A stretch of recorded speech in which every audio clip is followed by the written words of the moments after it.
जय हिंद साथियों, आज के इस क्लास में आप सभी का बहुत बहुत स्वागत है। तो साथियों, बिहार पुलिस सिपाही की नई भर्ती के लिए आज आपका संडे वीकली टेस्ट चलेगा। और साथियों, इस वीकली टेस्ट में पिछले 8 से 10 दिनों में हमने जो भी पढ़ा है उसका इस टेस्ट में रिवीजन करने वाले हैं।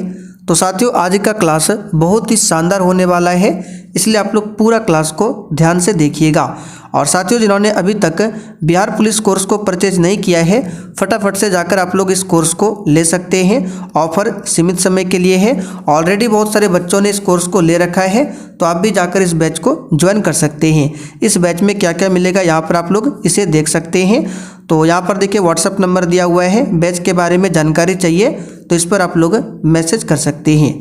तो चलिए इसी के साथ आज के इस टेस्ट को हम लोग स्टार्ट करते हैं।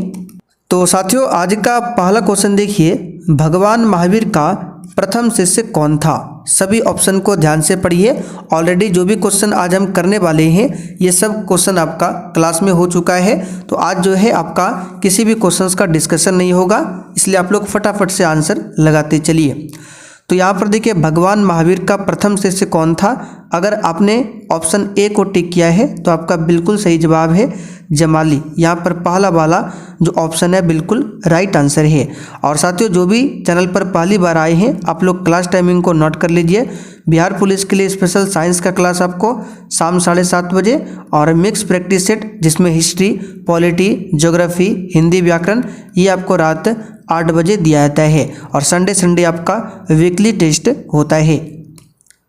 चलिए क्वेश्चन नंबर दूसरा देखिए, निम्न में से कौन देश का सर्वोच्च कानून है? चलिए फटाफट से आंसर लगाइए, 4 से 5 सेकंड में आपको आंसर कर देना है। तो इसका आंसर है भारतीय संविधान। यह देश का क्या है? सर्वोच्च कानून है।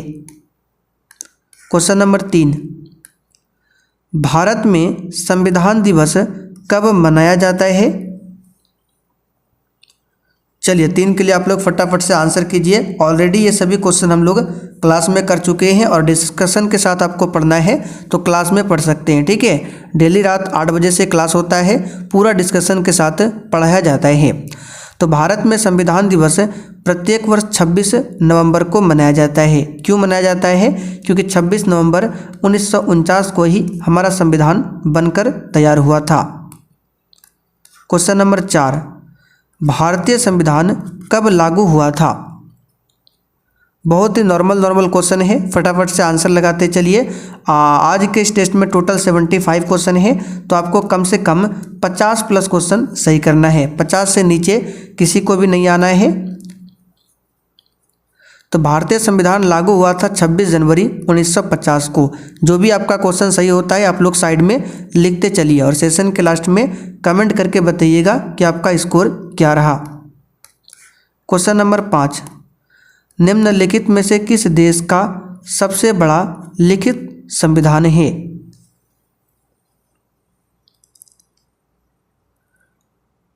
इसका आंसर क्या हो जाएगा? तो सबसे बड़ा लिखित संविधान अपना भारत का है। यहाँ पर डी ऑप्शन आपका राइट आंसर है, भारत का। और विश्व का सबसे पहला लिखित संविधान पूछे अमेरिका का, लेकिन बड़ा पूछा गया है तो आंसर भारत होगा। क्वेश्चन 6, भारत का मूल संविधान कहाँ पर संरक्षित है? सही आंसर है राष्ट्रपति भवन में। क्वेश्चन नंबर 7, दोहरी नागरिकता निम्नलिखित में से किसकी विशेषता है?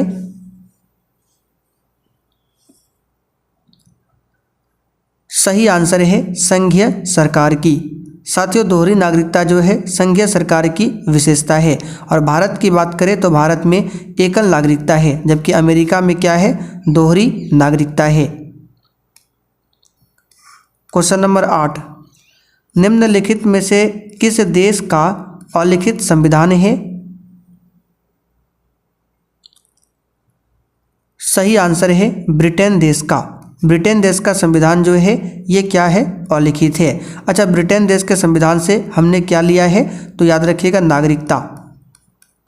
नागरिकता को ब्रिटेन देश के संविधान से हमने लिया है। क्वेश्चन नंबर 9, केंद्रीय विधानमंडल का प्रथम अध्यक्ष कौन था? चलिए फटाफट से आंसर लगाइए, आपको बिल्कुल भी समय नहीं दिया जाएगा, 4 से 5 सेकंड में आपको आंसर कर देना है। तो देखिए इस क्वेश्चन का आंसर क्या हो जाएगा, केंद्रीय विधानमंडल का प्रथम अध्यक्ष कौन था? आंसर इसका है विट्ठल भाई पटेल। चलिए क्वेश्चन नंबर 10, भारत में एकल नागरिकता की अवधारणा कहाँ से लिया गया है?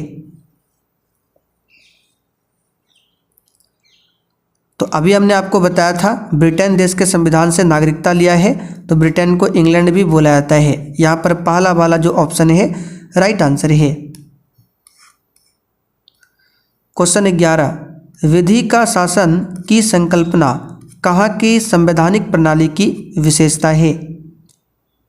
यानी कि विधि का शासन, इस संकल्पना को यानी कि इसको कहाँ से लिया गया है भारत के संविधान में?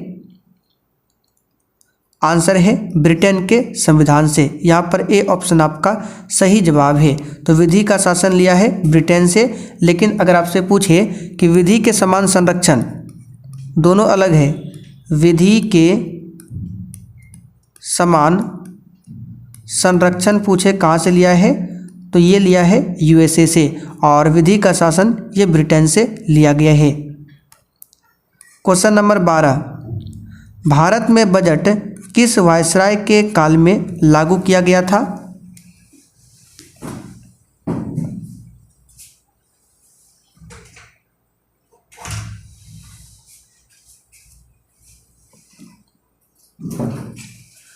तो यहाँ पर इस क्वेश्चन का आंसर क्या हो जाएगा, लॉर्ड कैनिंग। ठीक है, ए ऑप्शन आपका सही आंसर है। भारत में बजट जो है कैनिंग के काल में लागू किया गया था। अच्छा, पहला बजट कब आया था? तो 1860 के दशक में भारत में पहला बजट आया था। डलहौजी को भारत में रेलवे का जनक माना जाता है। क्वेश्चन नंबर 13, भारतीय संविधान में समवर्ती सूची की संकल्पना कहाँ से ली गई है? बिल्कुल सोच समझकर आंसर करना है और प्रयास करना है आपका 50 से आज प्लस क्वेश्चन सही हो। तो समवर्ती सूची की अवधारणा ऑस्ट्रेलिया देश के संविधान से लिया गया है। ठीक है, किस देश के संविधान से? ऑस्ट्रेलिया देश के संविधान से। क्वेश्चन नंबर 14, भारतीय संसद ने पर्यावरण संरक्षण अधिनियम कब पारित किया था?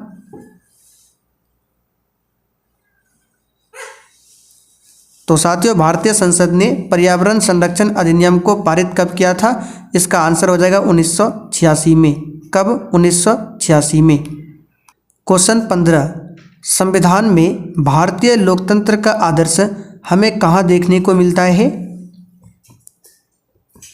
इसका आंसर है प्रस्तावना में। कहाँ पर? प्रस्तावना में। अच्छा, अगर आपसे पूछे कि प्रस्तावना में कितने प्रकार की न्याय की बात की गई है, तो 3 प्रकार की न्याय की बात की गई है, सामाजिक न्याय, आर्थिक न्याय और राजनीतिक न्याय। ये हम आपको बता चुके हैं क्लास में। क्वेश्चन 16, भारत की संविधान सभा को किस योजना के द्वारा गठित किया गया था?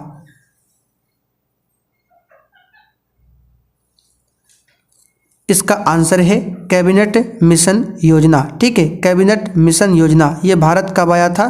तो 1946 में आया था, 24 मार्च 1946 को, ये बता चुके हैं। और इसमें 3 सदस्य था। ठीक है, कौन कौन सदस्य था? आप लोग चाहें तो इसका कमेंट बॉक्स में आंसर बता सकते हैं। कैबिनेट मिशन में 3 सदस्य कौन कौन था? चलिए क्वेश्चन नंबर 17, निम्नलिखित में से किस अधिनियम के द्वारा नियंत्रक एवं महालेखा परीक्षक, जिसको शॉर्ट में CAG लिखा जाता है, नामक पद का सुझाव दिया गया था?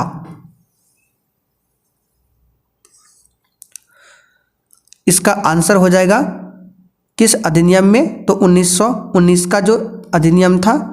यहाँ पर बी ऑप्शन आपका राइट आंसर है। क्वेश्चन नंबर 18, भारतीय संविधान की रचना के समय संविधान सभा का संवैधानिक सलाहकार कौन था? सही आंसर हो जाएगा आपका BN राव। सी ऑप्शन यहाँ पर सही है, BN राव। क्वेश्चन नंबर 19, संविधान सभा की प्रारूप समिति के अध्यक्ष कौन थे? चलिए फटाफट से आंसर कीजिए। और जिन्होंने अभी तक सेशन को लाइक नहीं किया है, आपसे रिक्वेस्ट है आप लोग सेशन को साथ में लाइक करते चलिए। इसका आंसर हो जाएगा आपका BR अम्बेडकर। प्रारूप समिति में टोटल 7 मेंबर थे, जिसमें से अध्यक्ष कौन था? Doctor BR Ambedkar. अच्छा, इनका जन्म कब हुआ था? कभी कभी एग्जाम में पूछा जाता है, तो बता देते हैं, आपका रिवीजन हो जाएगा। 14 अप्रैल 1891 को भीमराव अम्बेडकर जी का जन्म हुआ था। क्वेश्चन 20, निम्न में से किसे संविधान की आत्मा के रूप में परिभाषित किया गया है? आंसर है प्रस्तावना को। किसे? प्रस्तावना को। अच्छा साथियों, अगर आप यहाँ से क्वेश्चन पूछे कि प्रारूप समिति का गठन कब हुआ था, तो नोट कर लीजिए 29 अगस्त। ये बता चुके हैं, फिर से बता देते हैं, 29 अगस्त 1947 को प्रारूप समिति का गठन हुआ था। क्वेश्चन 21, इनमें से किस संविधान संशोधन के द्वारा प्रस्तावना में समाजवादी, पंथ निरपेक्ष और अखंडता शब्दों को जोड़ा गया था? आंसर है 42वां संशोधन, जो कि 1976 में हुआ था। क्वेश्चन 22, निम्न में से किसने संविधान सभा के समक्ष उद्देश्य प्रस्ताव को पेश किया था? आंसर है जवाहरलाल नेहरू ने। कब पेश किया था? तो संविधान सभा की तीसरी बैठक में 13 दिसंबर 1946 को। भारत के संविधान में कितनी अनुसूचियां हैं? तो साथियों, मूल संविधान में 8 अनुसूचियां थी, वर्तमान में 12 अनुसूचियां हैं। भारतीय संविधान की 8वीं अनुसूची में भाषाओं की संख्या कितनी है? सही आंसर है 22 भाषाओं का उल्लेख किया गया है। मूल संविधान में 14 भाषाओं का उल्लेख था, लेकिन वर्तमान में जो 8वीं अनुसूची है, इसमें 22 भाषाओं का उल्लेख है। क्वेश्चन 25, निम्नलिखित में से किस अनुसूची में असम, मेघालय, त्रिपुरा और मिजोरम के 4 पूर्वोत्तर राज्यों में जनजातीय क्षेत्रों के प्रशासन का विशेष प्रावधान मिलता है? देखिए, हालांकि हमने क्लास में सभी अनुसूचियों को बता दिया है, प्रथम, दूसरा, तीसरा, चौथा, ठीक है। टोटल 12 अनुसूचियों के बारे में हम बता चुके हैं। तो पूर्वोत्तर के जो 4 राज्य हैं, असम, मेघालय, त्रिपुरा और मिजोरम, इसके बारे में 6ठी अनुसूची में उल्लेख मिलता है। 9वीं अनुसूची भारतीय संविधान में कब जोड़ी गई थी? आंसर है प्रथम संविधान संशोधन 1951 के तहत। और ये जो 9वीं अनुसूची है, भूमि सुधार से संबंधित है। 42वां संविधान संशोधन की बात करें, ये 1976 में हुआ था, और इस संशोधन को लघु संविधान भी माना जाता है। भारतीय संविधान की 7वीं अनुसूची किससे संबंधित है? तो 6ठी अनुसूची में तो आपका पूर्वोत्तर का 4 राज्य हो गया, असम, त्रिपुरा, मेघालय, मिजोरम, ठीक है। और 7वीं अनुसूची की बात करें, इसमें आपका क्या हो जाएगा? तो इसमें आपका हो जाएगा केंद्र व राज्यों के बीच शक्तियों का बंटवारा। इसके बारे में 7वीं अनुसूची में उल्लेख मिलता है, यानी कि संघ सूची, राज्य सूची, समवर्ती सूची 7वीं अनुसूची में बताया गया है। भारतीय संविधान के किस अनुसूची में दल बदल से संबंधित विषय का प्रावधान किया गया है? तो दल बदल के लिए है आपका 10वीं अनुसूची, जो कि 52वां संविधान संशोधन 1985 के तहत जोड़ा गया था, ठीक है। और ये आपका दल बदल से संबंधित है। क्वेश्चन 29, भारतीय संविधान के अनुसार अवशिष्ट विषय पर कानून बनाने की शक्तियां किसके पास है?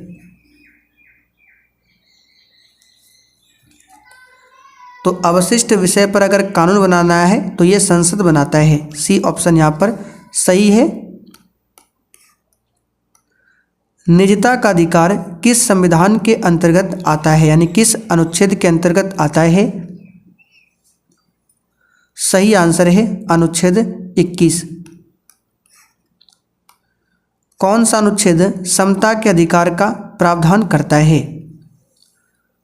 तो समानता का अधिकार 14 से लेकर 18 तक में ही। ठीक है, तो कौन सा हो जाएगा यहाँ पर आंसर? कौन सा अनुच्छेद समता के अधिकार का प्रावधान करता है? तो अनुच्छेद 14। 19 तो होगा नहीं, 20 भी नहीं होगा, 21 भी नहीं होगा, क्योंकि 14 से 18 तक ही समता के अधिकार के बारे में बताया गया है। चलिए, भारत का सबसे लंबा बांध कौन सा है? चलिए बताइए फटाफट से। तो साथियों, भारत का सबसे लंबा बांध आपका हो जाएगा हीराकुंड बांध। ठीक है, ये किस नदी पर है? तो महानदी पर है हीराकुंड बांध। कहाँ पर है? उड़ीसा में। सबसे ऊंचा बांध है टिहरी बांध। क्वेश्चन नंबर 33, भारत में उष्णकटिबंधीय सदाबहार वन कहाँ पाए जाते हैं? अच्छा, यहाँ से क्वेश्चन ध्यान रखिएगा, भारत में सबसे ऊंचा बांध आपका हो जाएगा टिहरी बांध, लेकिन भारत में पूछे सबसे ऊंचा गुरुत्वीय बांध कौन सा है? तो भाखड़ा बांध। ये गुरुत्वीय में सबसे ऊंचा यानी कंक्रीट का बना हुआ सबसे ऊंचा बांध है भाखड़ा बांध, और ये सतलज नदी पर है। और टिहरी बांध की बात करें, ये भारत का सबसे ऊंचा है, और ये भागीरथी और भिलंगना दोनों नदियों के संगम पर बना है आपका टिहरी बांध, जो कि सबसे ऊंचा है और ये सबसे लंबा है। तो भारत में उष्णकटिबंधीय सदाबहार वन ये कहाँ कहाँ पाया जाता है? तो हम आपको बता चुके हैं। एक आपका असम हो जाएगा, यानी कि पूर्वोत्तर राज्य हो जाएगा आपका। तो पूर्वोत्तर राज्य में असम आता है। पश्चिमी घाट प्लस अंडमान निकोबार, इन सभी क्षेत्रों में सदाबहार वन पाया जाता है। अच्छा, देश में कुल वन का प्रतिशत कितना है? तो 24.62% है। क्षेत्रफल के हिसाब से सबसे अधिक वन कहाँ पर है? मध्य प्रदेश में। और प्रतिशत के हिसाब से सबसे अधिक वन कहाँ पर है? प्रतिशत में अधिक वन मिजोरम, और क्षेत्रफल में मध्य प्रदेश। मध्य प्रदेश को टाइगर स्टेट के नाम से भी जाना जाता है। आगे देखिए, वृष्टि छाया क्या है? तो इसका आंसर क्या हो जाएगा? एक ऐसा क्षेत्र जो अपेक्षाकृत रूप से धरातलीय अवरोध के प्रभाव से कम वर्षा वाला क्षेत्र है। सुंदरवन राष्ट्रीय उद्यान भारत के किस राज्य में स्थित है? आप लोग लिखते चलिए, जो भी क्वेश्चन आपका सही हो रहा है आप लोग लिखते चलिए साइड में। तो ये आपका हो जाएगा पश्चिम बंगाल। क्वेश्चन 36, निम्नलिखित में से किस स्थान पर भारत में सर्वाधिक वर्षा दर्ज की गई है? आंसर है मासिनराम, मेघालय। क्वेश्चन 37, भारत में प्रथम रेलगाड़ी मुंबई से किसके मध्य चलाई गई थी? आंसर है मुंबई से ठाणे के बीच में। कितना किलोमीटर? तो 34 किलोमीटर। कब चलाया गया था? तो 1853 में। किसके समय में? लॉर्ड डलहौजी के समय में। मृदा अपरदन को रोका जा सकता है।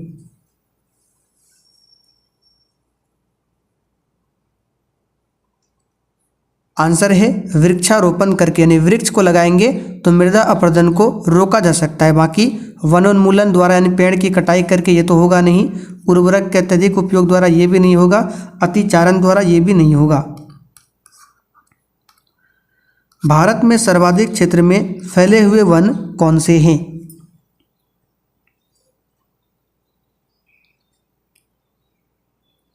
इसका आंसर हो जाएगा उष्णकटिबंधीय पर्णपाती वन।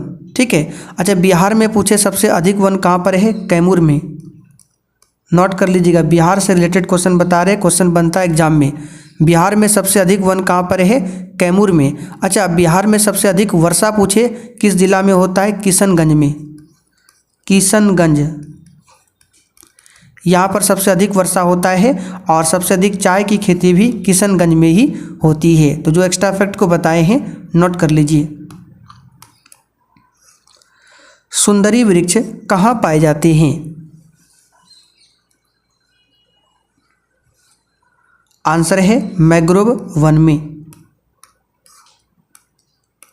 भारत में लौटते मानसून की ऋतु की अवधि क्या है? आंसर है अक्टूबर नवंबर। ठीक है, भारत में लौटते हुए मानसून की अवधि क्या है? अक्टूबर नवंबर।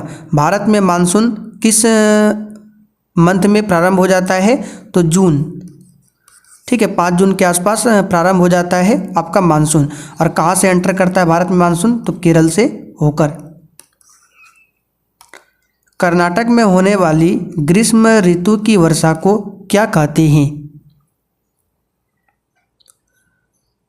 आंसर है आम्र वर्षा बोला जाता है, और केरल में भी इसे आम्र वर्षा ही कहा जाता है, ध्यान रखिएगा। ठीक है, चाय वर्षा कहाँ बोला जाता है? असम में बोला जाता है। और काल वैसाखी बोला जाता है पश्चिम बंगाल में।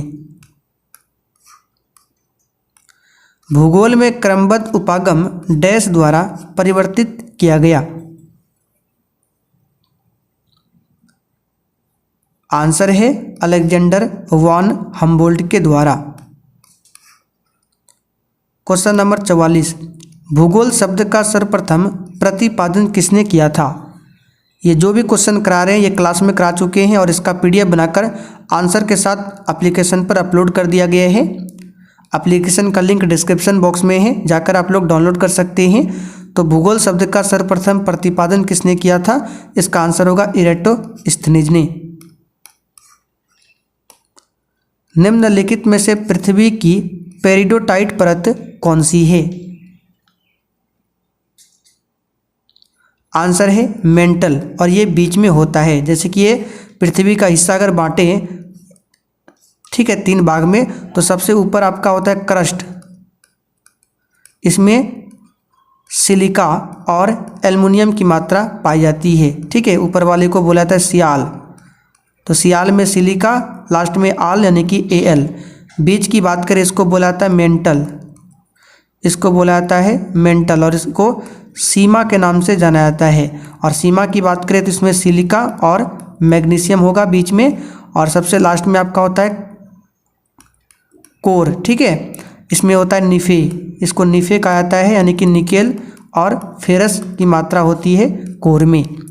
तो पेरिडोटाइट परत आपका मेंटल हो जाएगा, बीच वाला परत मेंटल कहलाता है। निम्नांकित में से कौन सी उष्ण एवं शुष्क पवनें नहीं है? आंसर है बोरा। दामोदर नदी निकलती है।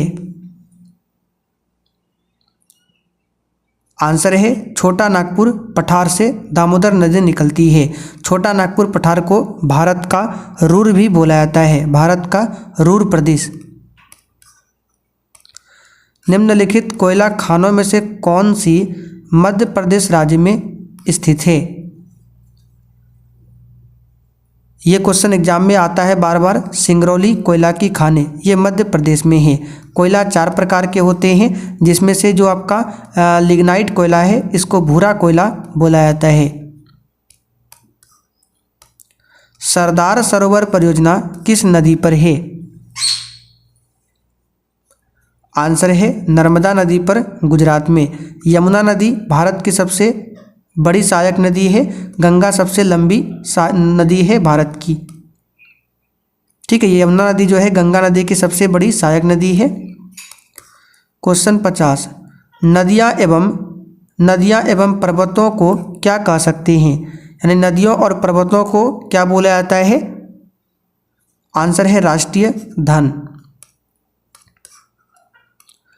वायुमंडल की कौन सी परत का उपयोग दूर संचार के लिए किया जाता है? आंसर है आयन मंडल। निम्न में से किस राज्य या फिर केंद्र शासित प्रदेश में भारत की गुज्जर एवं बकरवाल जनजातियां निवास करती है? आंसर है जम्मू कश्मीर केंद्र शासित प्रदेश में। अच्छा, गद्दी जनजाति पूछा जाता है। गद्दी जनजाति ये आपका हिमाचल प्रदेश में। भूटिया जनजाति पूछे, लिख लीजिए सिक्किम में। टोडा जनजाति पूछे तो तमिलनाडु में नीलगिरी पर्वत पर, ये हमने आपको बताया था। अच्छा, भारत की सबसे बड़ी जनजाति पूछे तो भील जनजाति भारत की सबसे बड़ी जनजाति है, और दूसरी सबसे बड़ी जनजाति आपका गोंड है। क्वेश्चन 53, बिहार के किस जिले में नागी बांध स्थित है? इसका आंसर है जमुई। आंसर क्या हो जाएगा? जमुई में। आगे देखिए, सबसे अधिक संख्या एवं भारी विविधता लिए हुए वनस्पति एवं जीवों का पाया जाना संभव है कहाँ पर? ये आपको बताना है। तो इस क्वेश्चन का आंसर आपका क्या हो जाएगा? आंसर हो जाएगा उष्णकटिबंधीय वन में। भारत में स्वर्ण का सर्वाधिक उत्पादन कहाँ पर होता है? आंसर है कर्नाटका में। कोलार की खाने आपने सुना होगा, ये कहाँ पर है? तो कर्नाटका में है, ध्यान रखिएगा। अच्छा, बिहार में सोना कहाँ पर मिला था जो हाल ही में चर्चा में था? जमुई। क्वेश्चन 57, क्षोभ मंडल की ऊंचाई कितनी होती है? आंसर है इनमें से कोई नहीं। क्षोभ मंडल की ऊंचाई लगभग 13 से लेकर 26 किलोमीटर के रेंज में होता है। तो ऑप्शन में तो नहीं है, आंसर होगा कोई नहीं। आगे देखिए, गन्ना का सर्वाधिक उत्पादक देश कौन सा है? तो गन्ना में सबसे अधिक उत्पादक देश आगे कौन है? अपना भारत है। और भारत में सबसे अधिक कहाँ पर होता है? तो उत्तर प्रदेश में। ये हम कई बार आपको बता चुके हैं। चाय का सर्वाधिक उत्पादक देश कौन है? तो चाय में सबसे आगे है चाइना। और भारत में राज्य पूछे तो असम हो जाएगा। कॉफ़ी में कर्नाटक आगे है। पोखरण क्या है? आंसर है राजस्थान का एक नगर है पोखरण। और पहला पोखरण परमाणु जो परीक्षण हुआ था 1974 में हुआ था, ये पूछा जाता है। 8 ग्रहों में बुध सूर्य से कौन से स्थान पर आता है? सिंपल सा क्वेश्चन है। सूर्य के बाद ही पहले स्थान पर बुध ग्रह आता है। बुध ग्रह सौरमंडल का सबसे छोटा ग्रह है। अश्व शक्ति किसका एकक होता है? चलिए बताइए, अश्व शक्ति किसका एकक होता है? तो यहाँ पर इस क्वेश्चन का आंसर क्या हो जाएगा? अच्छा, 1 HP में कितना वाट होता है? हमने आपको बताया था, बताइए तो। 1 HP में कितना वाट होता है? तो 746 वाट। कितना होता है? 746 वाट होता है। यहाँ पर आपसे पूछा गया अश्व शक्ति किसका एकक है? तो शक्ति का। प्रकाश का तरंग सिद्धांत किसने दिया था? ये हम बता चुके आपको, कल ही साइंस क्लास में बताया था। अगर आपने ध्यान से देखा होगा, प्रकाश जो है ये कणों से मिलकर बना होता है और प्रकाश में तरंग प्रकृति भी पाया जाता है। तो प्रकाश का जो तरंग सिद्धांत दिया था ये हाइगेंस ने दिया था। याद कीजिए, कल हमने आपको बताया था। गुब्बारों को उड़ाने के लिए काम में लाई जाने वाली गैस कौन सी है? आंसर है हीलियम। ठीक है, हाइड्रोजन का इस्तेमाल नहीं होता है। यह भी सबसे हल्की गैस है, लेकिन यह ज्वलनशील है, इसलिए इसका इस्तेमाल नहीं होता है। क्वेश्चन 65, निम्नलिखित जहरीला पदार्थ तंबाकू का मुख्य घटक है? तो तंबाकू का मुख्य घटक आपका क्या हो जाएगा यहाँ पर? निकोटीन। चाय तथा कॉफी का मुख्य क्रियाशील घटक क्या है? आंसर है कैफीन। कॉफी उत्पादन में अग्रणी कौन है आपका? कर्नाटक। और चाय में असम। पेंसिल लेड निम्नलिखित से बना होता है? आंसर है ग्रेफाइट से। जीवाश्म ईंधन को जलने से निकलने वाली मुख्य गैस कौन सी है? यानी कि जीवाश्म ईंधन जब जलता है तो उससे निकलने वाली मुख्य गैस कौन सी है? तो ये आपका हो जाएगा कार्बन डाइऑक्साइड। सबसे बड़ी ग्रंथि कौन सी है? तो साथियों, सबसे बड़ी ग्रंथि जो है आपका यकृत ग्रंथि सबसे बड़ी ग्रंथि है। ठीक है, मानव शरीर की सबसे बड़ी ग्रंथि यकृत, और सबसे छोटी ग्रंथि पूछे तो आपका पीयूष ग्रंथि सबसे छोटी ग्रंथि है। द्विनाम पद्धति के जनक कौन है?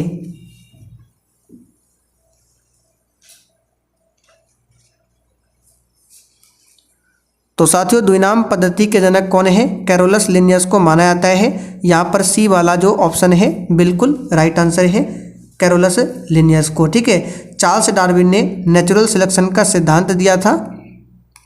क्वेश्चन 71, स्तनधारियों का सबसे महत्वपूर्ण लक्षण क्या है?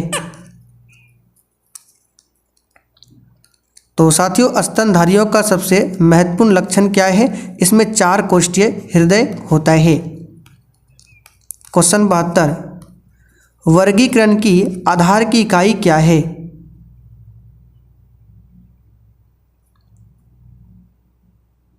तो साथियों वर्गीकरण की आधार की इकाई क्या है? स्पीसीज। ठीक है, और वर्गीकी का पिता किसे बोला जाता है? कैरोलस लिनियस को।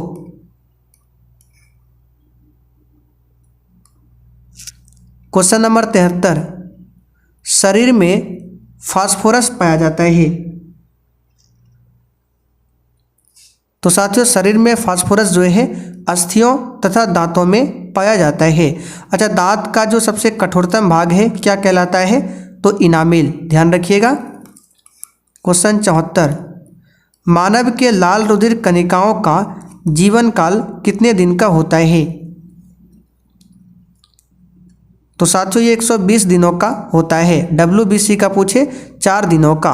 अच्छा, ये जो लाल रुधिर कणिका है जिसको RBC कहा जाता है, इसका वैज्ञानिक नाम पूछे एरिथ्रोसाइट, और WBC का वैज्ञानिक नाम पूछे तो ल्यूकोसाइट।